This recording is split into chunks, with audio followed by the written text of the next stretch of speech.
titik bulan Mas Ayu karena masih ingat bukan materi ini melalui kita belajar terkait materi keberagaman. Nah, hari ini kita akan belajar mengenai materi harmoni dalam keberagaman. Sebelum lanjut, ada yang tahu mengenai definisi dari harmoni dalam keberagaman? Silakan. Jadi, harmoni dalam keberagaman adalah kehidupan yang damai dan saling menghargai di antara masyarakat yang berbeda suku, agama, budaya, dan adat istiadat. Oke, benar. Tepuk tangan kepada Dila. Ini pada speaker dulu, Mbak Dila.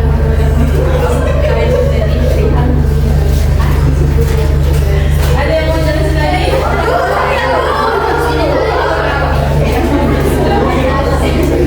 Harmoni dalam keberagaman itu adalah keadaan di mana masyarakat yang memiliki perbedaan suku, agama, budaya, dan bahasa dapat hidup berdampingan secara rukun, saling menghormati, dan bekerja sama tanpa menimbulkan konflik. Oke, benar ya. Beri tepuk tangan kepada Laura. Oke, gimana sih? Buat Laura. Jadi benar yang dikatakan oleh teman-teman tadi terkait definisi dari harmoni dalam keberagaman. Namun sebelum itu, di sini mau menjelaskan terkait tujuan pembelajaran kita pada hari ini. Tujuan pembelajaran kita yaitu kalian siswa kelas 11 mampu untuk menganalisis terkait potensi konflik di masyarakat melalui model pembelajaran problem based learning dengan Nah, ini tadi yang dikatakan oleh teman kalian terkait definisi dari harmoni dalam keberagaman. Jadi intinya harmoni dalam keberagaman itu adalah kondisi di mana masyarakat itu mampu menjalin hubungan dan komunikasi yang baik di tengah perbedaan yang ada di masyarakat. Nah, ini ada pentingnya bagi kita itu untuk memahami keberagaman, yaitu terciptanya rasa saling menghormati antar sesama, meningkatkan kerjasama antar kelompok masyarakat, meningkatkan kualitas hidup dan menjamin keberlangsungan kehidupan yang lebih baik. Jadi intinya ketika masyarakat itu mampu membangun dan menghormati perbedaan masyarakat, itu akan terciptanya kehidupan yang lebih baik di masyarakat. Nah, selanjutnya di sini ada faktor pendorong dan penghambat. Itu ada faktor penghambat. Ada yang mau jelasin Ibu mengenai salah satu definisi dari faktor penghambat? Tidak apa ya? Yang eksklusivisme adalah sikap menutup diri dan hanya mau bergaul dengan kelompoknya sendiri serta tidak mau menerima atau menghargai kelompok lain. Oke, benar. Ini pada sedikit di luar buat mereka.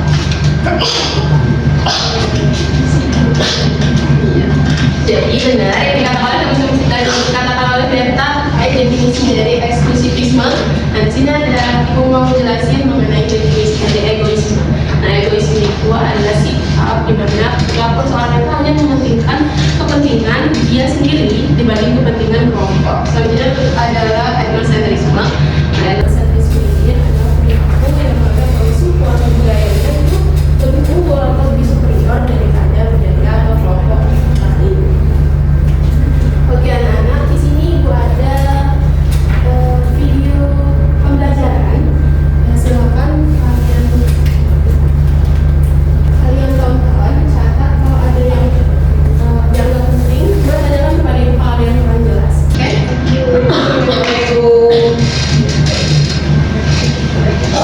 Pernahkah kalian mengalami perbedaan pendapat saat mengerjakan tugas kelompok? Atau mungkin pernah melihat situasi di mana dua pihak atau lebih saling berselisih paham? Itulah yang disebut sebagai konflik sosial. Sebelum kita bahas lebih jauh, ada baiknya kita mengetahui terlebih dahulu apa sih konflik itu? Kata konflik berasal dari bahasa Latin yaitu con yang berarti bersama dan figure yang berarti logo. Jadi dapat disebutkan bahwa konflik merupakan sebuah kondisi saat ada dua atau lebih pandangan, keinginan, kepercayaan, kepentingan, nilai atau kebutuhan yang berbeda, berseberangan dengan segala atau tidak selaras. Konflik ini dapat terjadi antara individu, kelompok, ataupun organisasi. Selain perbedaan kepentingan, ada beberapa faktor lain yang bisa mendasarinya. Yang paling umum, kebiasaan konflik sosial itu terjadi karena perbedaan kepentingan pribadi, baik individu atau kelompok. Perbedaan kebudayaan seperti bahasa, adat istiadat, dan tradisi bisa menjadi sumber konflik jika tidak dikelola dengan baik. Oke, dari video pembelajaran tadi ada yang mau ditanyakan? Kan Andre?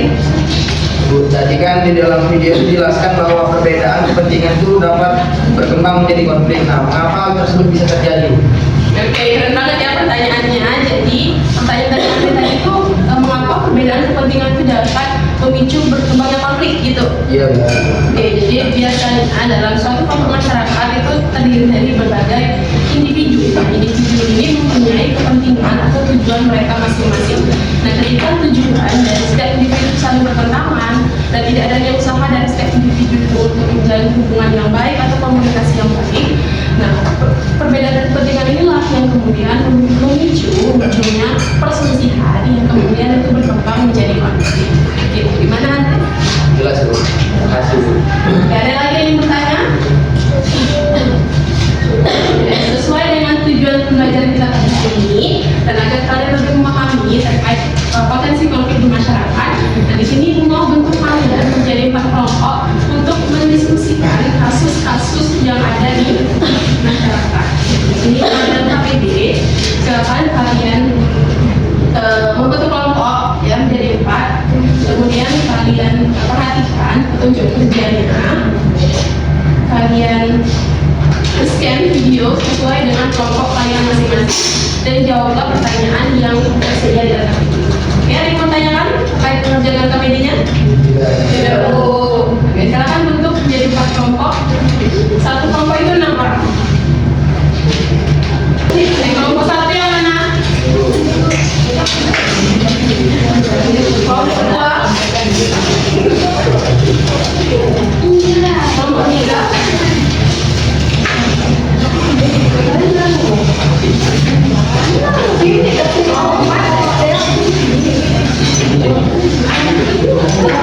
Oke, anak-anak tolong perhatiin Ibu dulu di sini. Iya, Bu. Oke, jadi di sini waktu itu 5 menit untuk berdiskusi cukup. Silakan berdiskusi.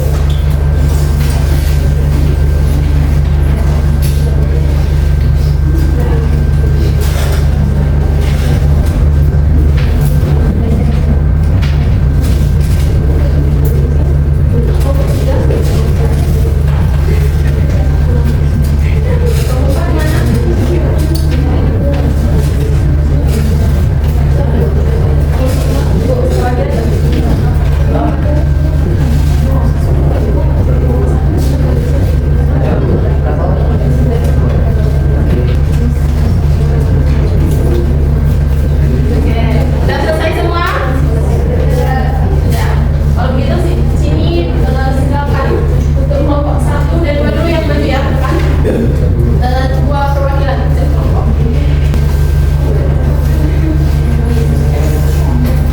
Nanti kelompok 3 dan 4 tolong perhatiin mengenai presentasi, kemudian tanya ya kalau ada yang kurang paham. Oke? Silakan mulai presentasinya dari kelompok 1.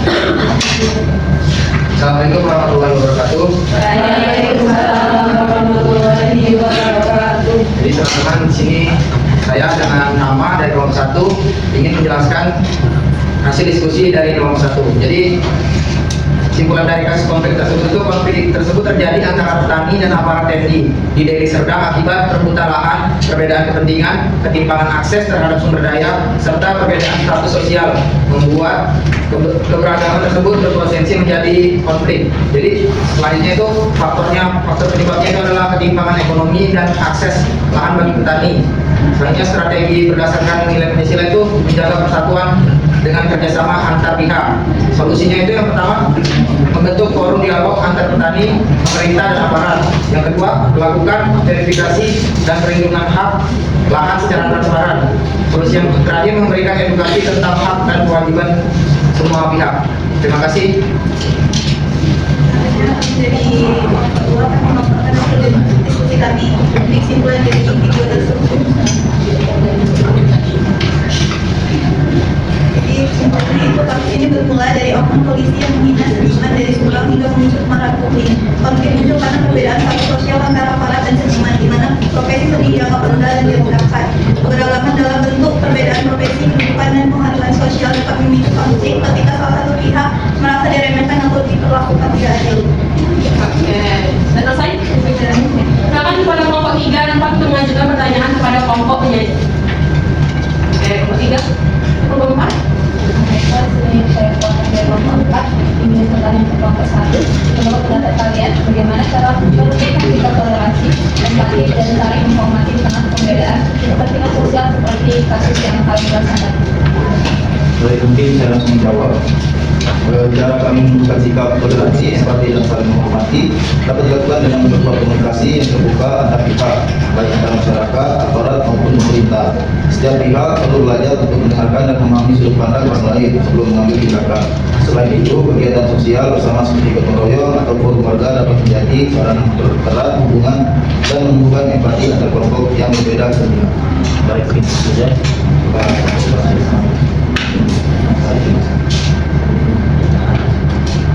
Oke, selanjutnya dia bertanya lagi ke kelompok 4, kelompok 2 nih yang ada pertanyaan. Baik, kami dari kelompok 3 yang bertanya ke kelompok 2. Ya, jadi berdasarkan pada nilai-nilai Pancasila, nilai apa yang paling dilanggar dalam kasus konflik polisi dinasti seniman? Jelaskan kalau saya. Ya, mungkin yang bisa dilihat kelompok 2 jawab. Bila Pancasila yang dilanggar dalam kasus polisi mempunyai seniman adalah sila kedua. Maksudnya yang ada beradab. Tindakan pembinaan tersebut menunjukkan kurangnya sikap beradab, empati dan rasa hormat terhadap martabat manusia. Seniman sebagai manusia warga negara berhak memperlakukan dengan adil tanpa membedakan profesinya.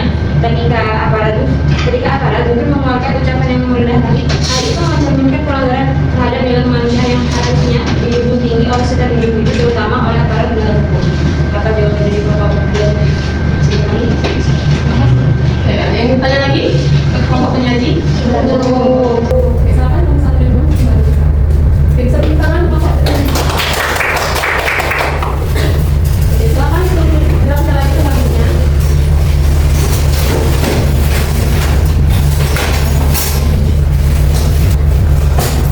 Dari presentasi tadi, itu tadi ada pertanyaan dari kelompok 4 ya. Kalau nggak salah pertanyaan tadi bagaimana cara menumbuhkan rasa empati di masyarakat. Jadi cara menjadi lah ya sebagai orang menjadi sedikit, tapi bukan sedikit. Cara menumbuhkan rasa empati di masyarakat itu bisa dengan cara membangun komunikasi yang terbuka di masyarakat, dan juga dengan dialog ataupun membangun hubungan sosial yang baik antar sesama kelompok masyarakat. Untuk selanjutnya di sini untuk Kelompok yang belum maju, kelompok 3 dan 4, nanti Ibu mau kita lanjutkan presentasinya di minggu depan. Sekaligus nanti minggu depan Ibu mau melakukan evaluasi sedikit terkait pembelajaran kita di minggu ini dan minggu depan. Ada yang mau bertanyakan? Oke, merasa cukup ya untuk pembelajaran kita pada hari ini. Ada yang mau menyimpulkan? Alia? Baik, itu kesimpulan pembelajaran kita hari ini mengenai konflik yang terjadi baik antara petani ataupun aparat itu dan berasal dari perbedaan kepentingan satu sosial dan juga kurangnya penghargaan antar pihak, ketimpangan dalam akses sumber daya, kurangnya dialog serta sikap tidak beradab dari aparat maupun aparat yang terburuk keadaan hingga memicu konflik sosial. Dengan mengacu pada nilai-nilai penyelesaian konflik, seharusnya dilakukan melalui musyawarah, sikap saling menghormati serta kebijakan yang adil dan transparan. Baik, itu tuh kesimpulan dari saya. Oke, keren Alia. Berarti kalian selama ini memperhatikan ya kegiatan pembelajaran kita. Nah, Ibu di sini ada sedikit dibuat buat Alia. Karena udah menjalankan kegiatan pembelajaran kita.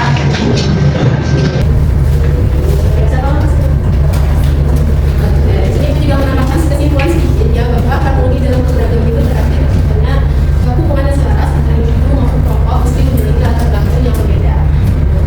Kemudian harmoni itu didukung juga oleh nilai-nilai yang mengintegrasikan siklus sosial yang adil dan bermanfaat, dan maknanya itu ada egoisme, etnosentrisme, dan ekstremisme.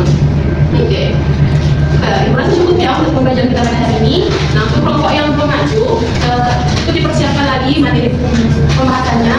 Harap akan tampil lebih baik lagi daripada kelompok yang tampil pada hari ini.